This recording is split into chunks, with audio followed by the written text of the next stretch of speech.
The first time I stepped into a cave in Elden Ring, a cold shiver ran down my spine. The dim light barely pierced the oppressive darkness, and each echoing step seemed to whisper hidden dangers. Despite my fear, I pressed on, driven by the promise of unseen rewards. As I delved deeper, the silence became deafening, and the shadows seemed to close in. Every corner held the potential for terror, yet I couldn't turn back. I had to venture deeper into the cave, letting myself be swallowed by the darkness. In many games, venturing into dark, enclosed spaces is essential for progress. Whether it's for gathering valuable items, gaining experience, or uncovering secrets, these treacherous journeys are unavoidable. Entering such a space for the first time, you don't know any of its secrets, and still, these dark places call us with whispers of vague promises. But why? There must be a reason why we challenge ourselves and ultimately confront our deepest fears. In the horror movie Annabelle, there is one particular scene that haunted me the most: the elevator. Mia, one of the protagonists, finds something quite disturbing in the basement wrapped inside a baby stroller. In complete shock, she runs for the elevator, manically pushes the buttons for the elevator to go up, and then the elevator shuts its doors. The door opens again, but it's still at the very same level. It didn't move.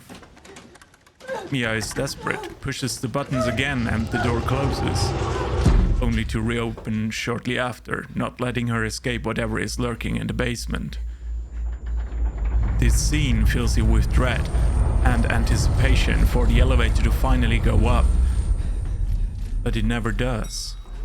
4 times the door closes and opens again. It just won't go up. An exit sign on the other side of the floor signals in red both danger and her only chance to escape this seemingly otherworldly entrance to the abyss. Mia can only progress if she overcomes her fear and faces the darkness and terror that await her.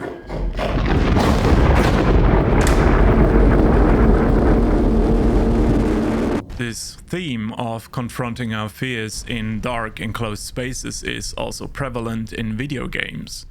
I tried to recall the first time I encountered this phenomenon of dread and dark spaces. I was 10 years old when The Legend of Zelda: Ocarina of Time released in 1998.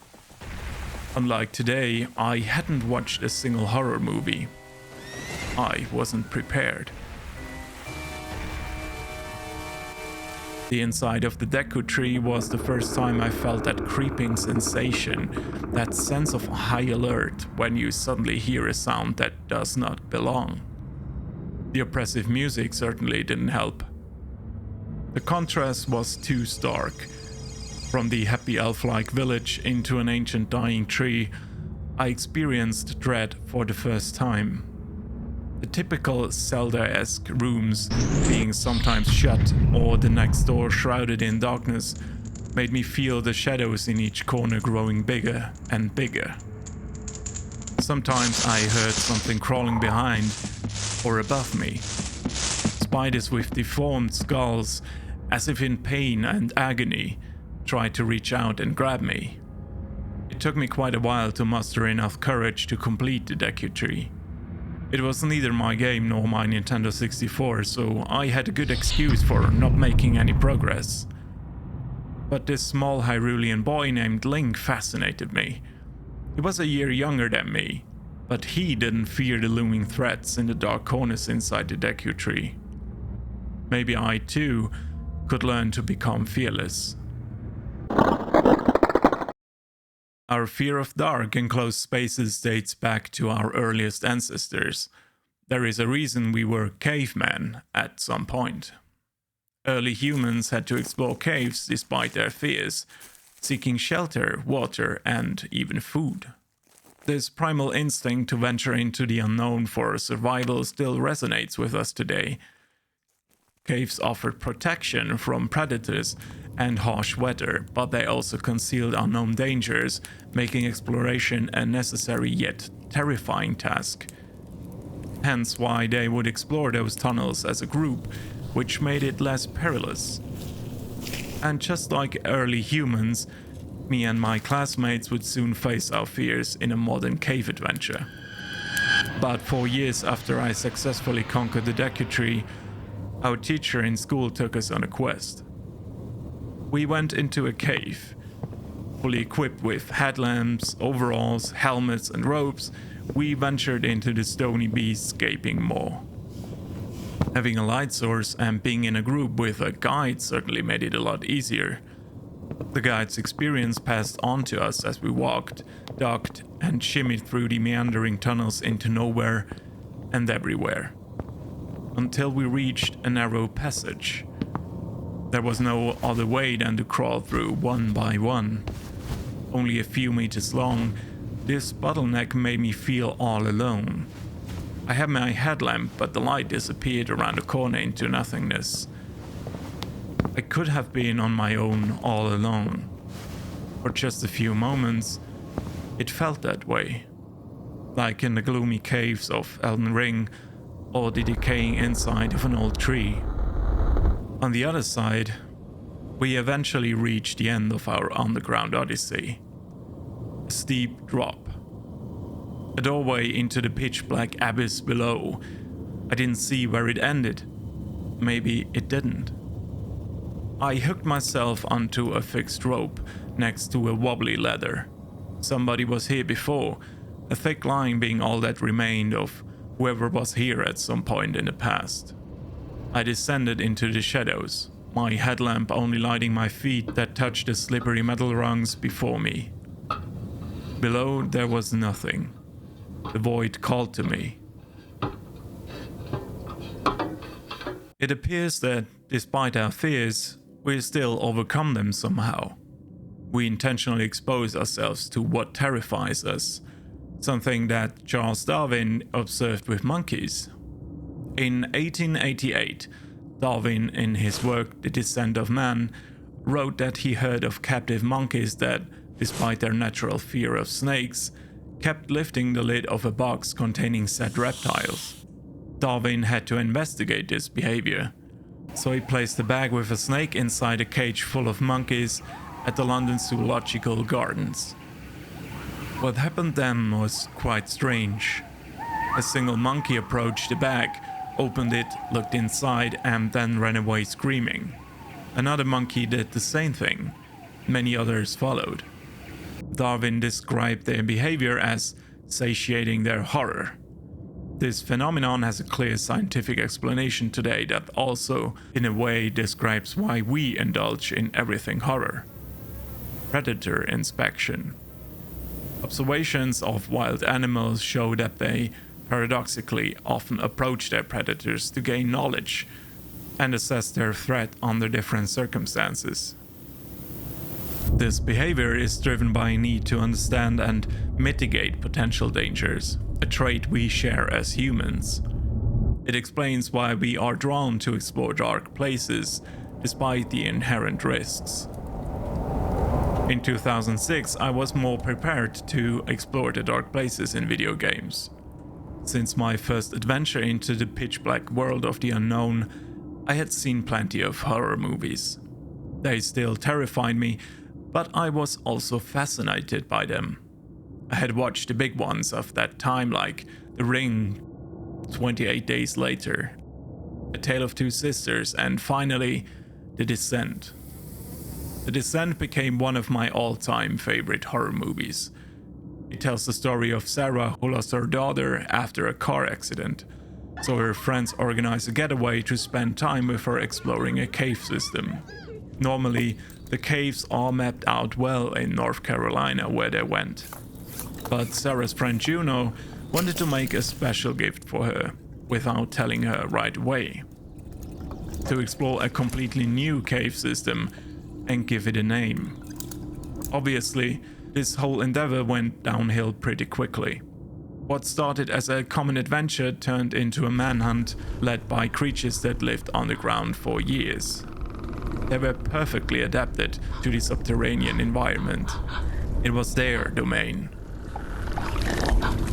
Since the accident, Sarah was more scared, didn't like taking risks, but these caves transformed her. She eventually realized it was either her or them. Of course, this is nothing but a movie, but to me it was something different. It resonated with my fear of dark places back then. If Sarah could adapt and fight her way out, so could I. So when The Elder Scrolls 4 Oblivion came out, I felt ready. Of course, it isn't a horror game per se, but let me explain. Although it starts in a dungeon cell, you are accompanied by soldiers. You eventually exit the dungeon through the sewers and are greeted with a breathtaking view over grassy hills, lush trees, the glistening lake, and the remains of an old elven civilization across the water. These are Aelid ruins, forgotten places of power of a long extinct race. What remains between the untouched nature is a shattered beauty in white. To most of these ruins, there is an entrance. The spiraling staircase leads to a heavy stone door. Curious about what I might find there, I open the door and step inside. I find myself atop a narrow staircase leading down into dimly lit corridors that fill me with an eerie sense of foreboding. Something isn't quite right. It literally contrasts what I found above. I feel once again the hairs on my neck stand up as I venture deeper, driven by the promise of ancient treasures and powerful artifacts. Despite my fear, the thrill of discovery pushes me onward into a dark world I know nothing about. Maybe because I became braver, maybe because I familiarized myself with my shrouded predator over time. After many years and many horror movies, I stood at the entrance of a cave in Elden Ring. The game tricked me with its golden trees and gorgeous meadows. This bizarre and twisted sense of beauty with death and decay intertwined awakened a morbid curiosity in me. Curiosity and the will to prove myself are all that drive me forward. But compared to the boy that swung his wooden sword against those venomously smiling Skulltulas, and the knight that bravely fought withering skeletons collapsing after a few blows, Elden Ring made me feel weak again. With a sword and shield, I had no torch, no light source to guide me through the tunnels. I couldn't know what was waiting for me inside. The monsters above gave me a terrifying idea of what might be down there. I still felt that numbing fear creeping in, but it didn't overtake me anymore. I was better prepared this time. I knew I could beat the darkness like I did so many times before. Our fascination with dark enclosed spaces isn't just a quirk of human nature, it's deeply rooted in our biology. When we experience fear, our brain releases dopamine, a neurotransmitter that plays a significant role in how we feel pleasure and motivation. This dopamine release isn't just about pleasure, it's also about survival. Research has shown that dopamine is linked to both the anticipation of rewards and the experience of fear. This dual role explains why we find exploring dark, enclosed spaces both terrifying and exhilarating. The thrill of the unknown, combined with the sensation of overcoming our fears, triggers a release of dopamine in our brains, creating a rewarding experience. This cycle of fear and reward, both physical and virtual, is what keeps us coming back for more, whether we're delving into a cave in Elden Ring or watching a horror movie. Despite these scientific explanations, darkness remains a mystery. There is something elusive that draws us into the unknown. Curiosity, maybe, the grip of a shrouded hand that pulls us in. Even though I still don't like it, I keep exploring the caves, tunnels, and catacombs of Elden Ring and other games. It seems irrational to keep facing these horrors, to think that the Reaper's scythe might be around the corner, but it is also exhilarating to stand at the edge of darkness. This blend of fear and fascination is what makes exploring dark, enclosed spaces so compelling in video games and in life. It is what defines us as human beings, and it is nothing to be afraid of. The French describe it as l'appel du vide, call of the void. It's a testament to our complex psyche, where fear and curiosity coexist. It is best described as follows. When you stand at a cliff's edge, staring into the abyss below, the most horrifying realization is not that you might slip, but that you might leap.